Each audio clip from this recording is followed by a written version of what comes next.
Okay, my name is Alex Hutchinson. I'm a designer on Spore, and I'll be demoing the game for you guys. This is still pretty much the E3 build we're demoing, but hopefully it's got some new bits and pieces that everyone can get excited about. The two parts I'm showing are Creature Game and Space Game. Creature Game gives us an opportunity to talk about a lot of the gameplay, and Space Game lets us sort of talk about the scope and the scale of the game. The part of the game that precedes Creature that I won't be showing today is Cell Game. Cell Game is basically a tutorial for the main game.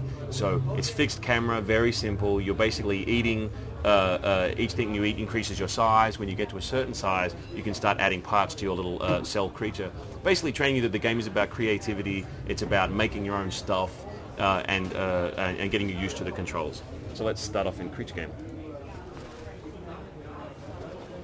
In the final shipping version, you will actually emerge from the primordial soup as a sort of a slug, and the reason we want to do that is because we want to basically give you a blank canvas to start the game. So you'll be looking at this sort of, a simple creature and thinking, you know what, I really don't want to be a slug. I want to be a dragon, or I want to be a six-headed hydra, or anything you can possibly imagine. One of the cool things you can see here immediately is that all of the flora and all of the creatures that you see are actually made by other players. All of the content in Spore is pulled down from other players and put into your world to always create a fresh and new experience every time you play. So that obviously means in this instance these were made by the development team, because we're the only people playing it right now. But so there's sort of a zebra sort of hybrid thing here, and there's a creature Will made, which could have got nice rubbery legs. There's sort of a cute pink sort of hedgehoggy creature in here, in these woods. There's sort of like a sort of a reptile over there. Let's go and take control of our hero.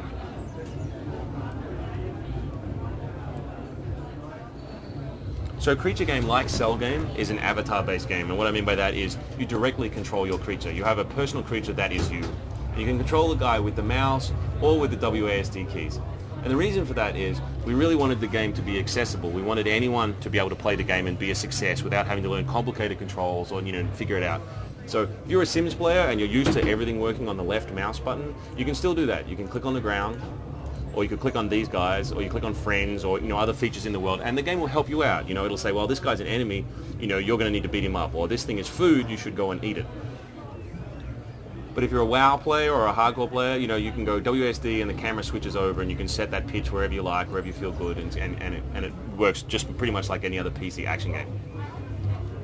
If I go over here, you also see something else. When I said before that all of these creatures actually come from a central server, I'm not just talking about their physical characteristics, it's also true of their personality.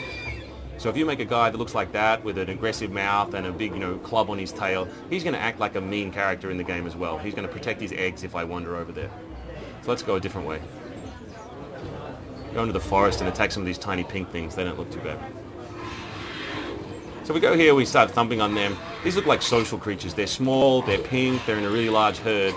So they're probably all going to start, defending their mate now that I've killed him. Oh yeah. I'll quickly grab a snack while I'm waiting. Something you'll notice here is that there is a very light motive game running through Creature, so you do need to survive. If you're a carnivore, you need to find meat. If you're a herbivore, you need to find fruit. If you're an omnivore, you can do both, but less efficient. You also probably noticed there was a little DNA helix that appeared above the creature's head when I killed that guy. What there was DNA points, which is the currency in Creature Game. The DNA points is what I spend in the editor to make my creature, or to change my creature. So now that I've got some points, let's call out and see if anyone's interested in love. Here we go.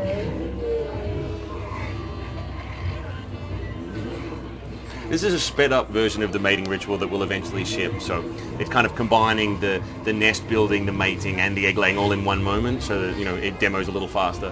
But eventually, issues like where to build the nest are a relevant question, because this is a really bad spot to build the nest. Like if you look around, it's pretty open, there's plenty of other animals around, and eggs are basically snacks for carnivores. So as soon as I've laid eggs, anything within 200 miles, if it's this obvious, will come and attack it. And sure enough, here's some guys.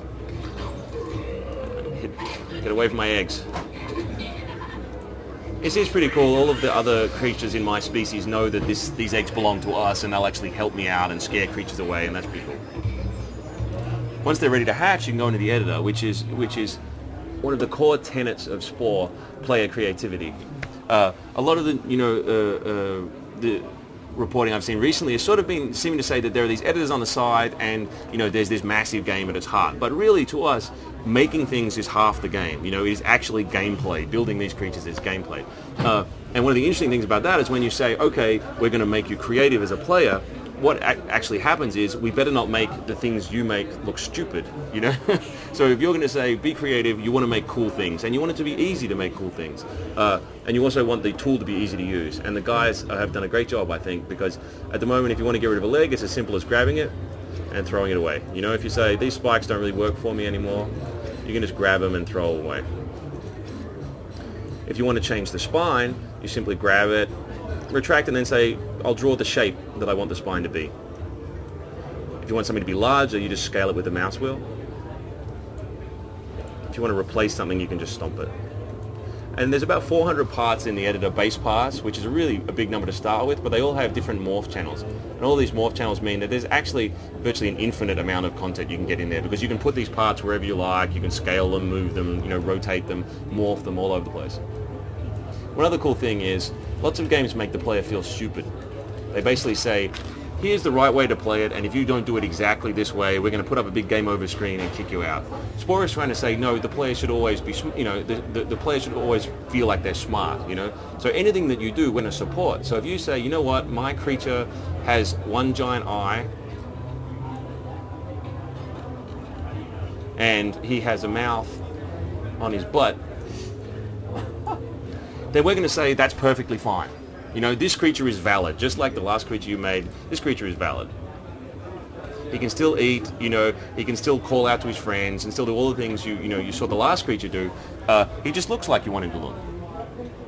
The texturing is the same. We're trying to make you feel smart. If you say, I want to change that yellow to a blue, you don't want it to be a flat blue, you know what I mean? So we give you the blue you asked for, but we make sure that it looks cool. There's actually a gradient of blue that surrounds that. There's actually a bit of depth to it. The artists have done a great job there. When you take that back into the game, I'll skip the baby part, blinding white light.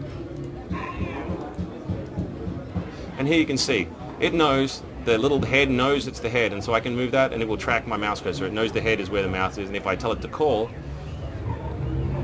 you see everything still works. And the gait itself, even the legs, now with these two funky legs, he's still getting about. The other thing that earning DNA points does is it upgrades your brain. So the more points you earn, this little bar fills up that surrounds the brain icon there. Each time it fills up once, you upgrade. Your creature gets smarter, and you get another row of parts in the editor to play with. And when you upgrade 4 times, you can go to Tribe Game. We skip through Tribe Game quickly because we won't get straight to space. But Tribe Game basically transforms the game into a simplified RTS. So it's a real-time strategy game where you're group selecting members of your tribe and sending them out to harvest resources. And you're spending those resources on tools for your tribe. So you might invent a fire pit or a spear rack. And what it's really doing is it's not so much StarCraft as telling the story of your creature becoming a sedentary creature. They're settling down, they're working as a group now, they're not so much a solo animal. Of course, everything is still customizable. You can still build the hut. You can make it look like anything you want. You can redo all of the flora in the world. You can grab any plant and build it any way you like. In City Game, it's a simplified version of SimCity. So basically, you're placing buildings and placing farms around and trying to balance the happiness of your populace so that the population increases. Again, everything is customizable. All of these buildings, all these editors are as deep as the creature editor, which you saw, previously. So you can make the buildings you like. You can make the vehicles, air, land, and sea, any way you like. And again, the game will figure out how to make these things animate. Don't worry about, you make something you think looks cool, we'll make it work for you. In Civilization Game, which comes after City, you're basically trying to conquer the globe. So all of these other cities have started to spring up over the globe, and you're basically trying to take them over culturally, diplomatically, or militarily. And so if you come across a little town like this, you have to look at it and figure out what is the appropriate strategy. Another cool thing is that all of these buildings are pollinated as well. So in other words, they're all been created by other players and then placed in your game based on rule sets that we've designed. Another really cool feature is that the first building sort of dictates the style of the city. So we have an aesthetic matching system which looks through the database and basically says all these other buildings look like the first one, so we should put them in the in the city. So the cities have kind of like an architectural style that's unified, which I think is really cool. If we zoom over here, to see our city, we see we can buy a UFO and transition to space game.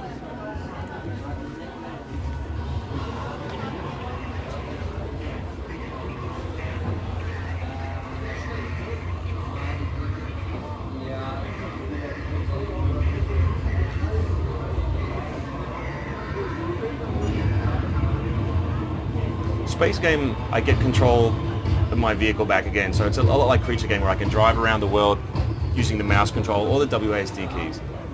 Another really cool feature of Spore that I don't think going through the demo this fast communicates is that every level increases your ability to zoom out, you know?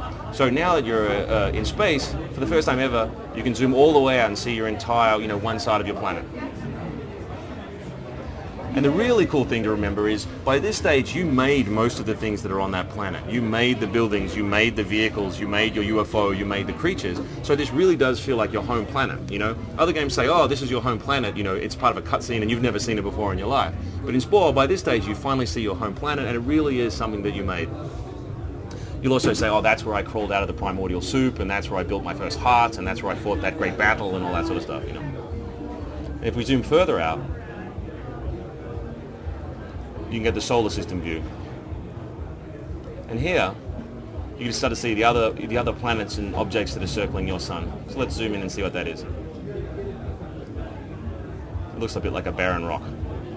Let's not go there. And here you start to see all of the other cool planet scripts that we have. They have different colored oceans and different climates and weird effects and different land formations and of course different creatures. Let's find some creatures.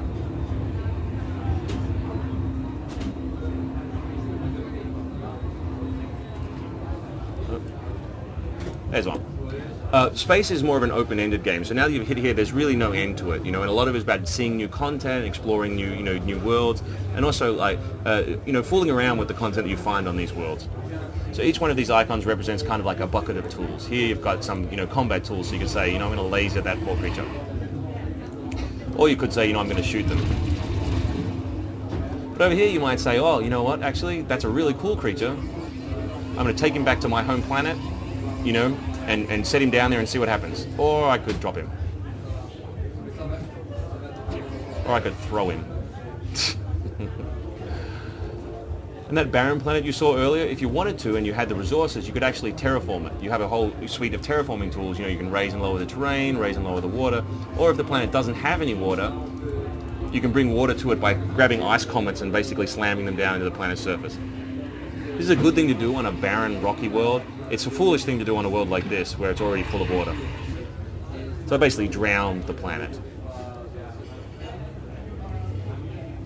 And if we pull back. Probably the last thing that I want to talk about today is, if you pull back and get to the galaxy view, you finally start to get a handle on the scope of the game.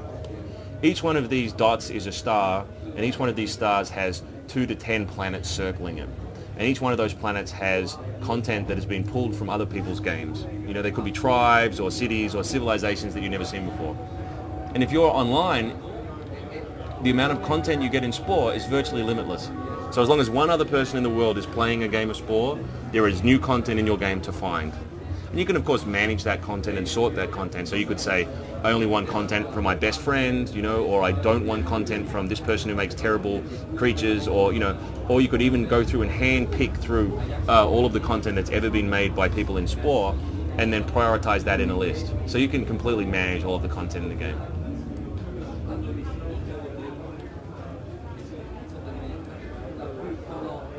And then if we pull all the way out, someone's contacting me. If we pull all the way out, you can finally see the entire universe. We don't know what's out here. And that's an overview of Spore.